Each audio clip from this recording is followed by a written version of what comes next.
Hello and welcome back to my channel. My name's Emily and I love to talk about books, and today we're going to talk about nonfiction audiobooks. I feel particularly qualified to recommend audiobooks because I am so much more of a physical book reader and I'm extremely picky with my audiobooks. I DNF audiobooks so much more frequently than physical books. It's just so much easier for me to retain information when I see it and read it. I'm so much more visual than I am an auditory learner. So I've gone through all of the audiobooks that I've listened to and chosen ones that I feel are the best of the best nonfiction audiobooks that aren't toxic self-help books, if you will. I could go down that rabbit hole forever, but we're just gonna get right into the recommendations. First up, we have Cultish by Amanda Montell. Amanda Montell is an author and a linguist, so she focuses a lot on language and how it impacts the way that we think and behave and move in the world.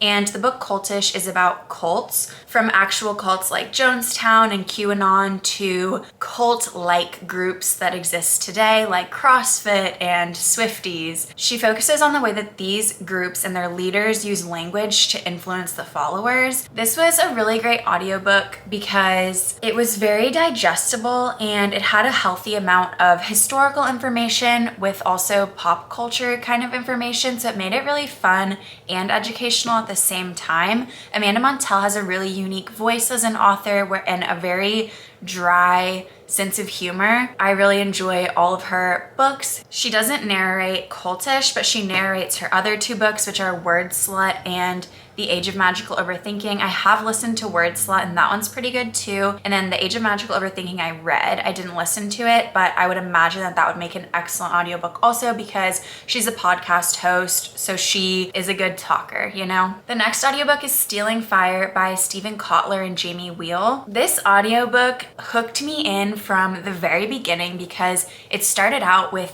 a Greek mythology reference to Prometheus and how he stole fire from the gods to give to civilization. That was the first thing that the audiobook says, and I love Greek mythology references, and I also think it's very important in a nonfiction book to have some form of storytelling, and a lot of times nonfiction books to me can feel boring because they don't focus enough on the narrative. This book talks about altered states of consciousness and how different groups such as the Navy SEALs, Silicon Valley companies, Nike and Red Bull, and Burning Man, lots of different groups with different distinct vibes are all using altered states of consciousness to get to a certain output. They break this down talking about reaching altered states of consciousness through psychology, neurobiology, pharmacology, and technology. Psychology being like flow state, meditation, neurobiology kind of similar, being just like the integration of brain and body and taking care of your brain and everything like that. Pharmacology, like talking about psychedelics and drugs and reaching an altered state of consciousness in that way.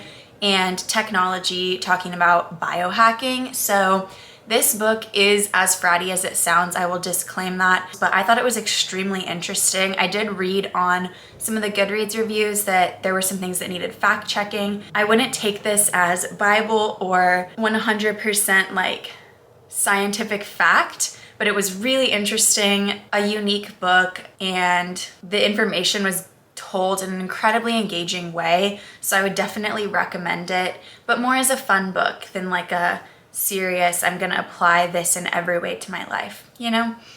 But do whatever you want, honestly. Next, we have a memoir called I'm Glad My Mom Died by Jennette McCurdy. If you haven't listened to this or read it, you definitely should. I would look up trigger warnings before reading. This book is Jennette McCurdy's memoir and her exploration of how childhood fame and an extremely toxic relationship with her mother impacted the way that she moves about the world and thinks, and how it's impacted all of her relationships and her friendships. This book was one of the most open and honest and vulnerable pieces of literature that I have ever read. I think Jennette McCurdy is so brave for sharing her story in that way. She actually narrates this audiobook, and since she's an actress, obviously she does a great job, and you can also hear her getting emotional in some of the chapters about her childhood. So it was just a really emotional listen.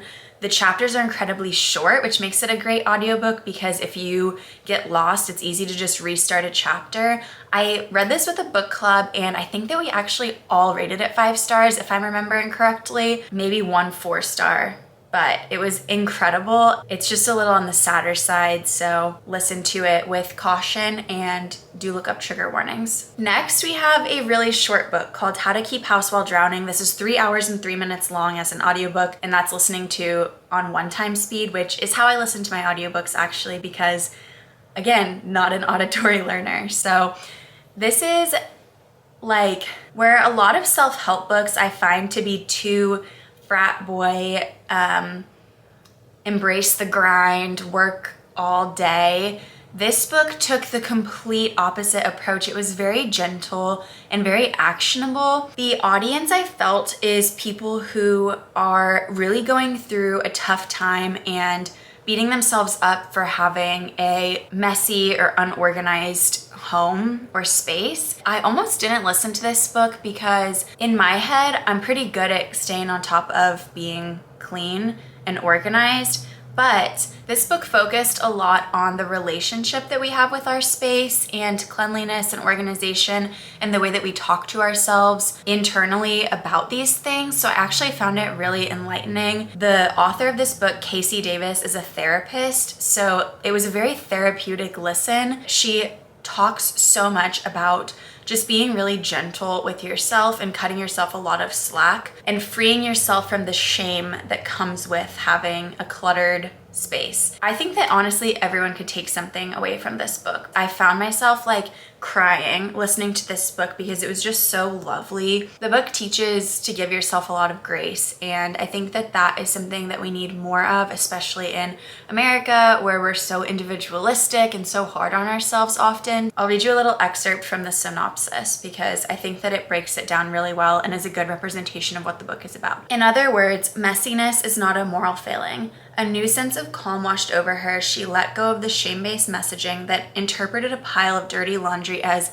"I can never keep up" and a chaotic kitchen as "I'm a bad mother." Instead, she looked at unwashed clothes and thought, "I am alive," and at stacks of dishes and thought, "I cooked my family dinner 3 nights in a row." Cute. It was short and you should listen to it, especially if you are hard on yourself or need actionable ideas on how to go about cleaning and organizing. The final nonfiction audiobook recommendation I have is The Power of Now by Eckhart Tolle. This is a more spiritual nonfiction audiobook. I used to listen to and read a lot of spirituality nonfiction, and I think The Power of Now is really great because it is very purposefully repetitive, almost like a mantra or a meditation, and it's focused on the way that the present moment that we're in right now is actually the only moment that exists. The past and the future don't actually exist. All that there is the present moment. And that's a hard concept, I feel, to truly wrap your brain around.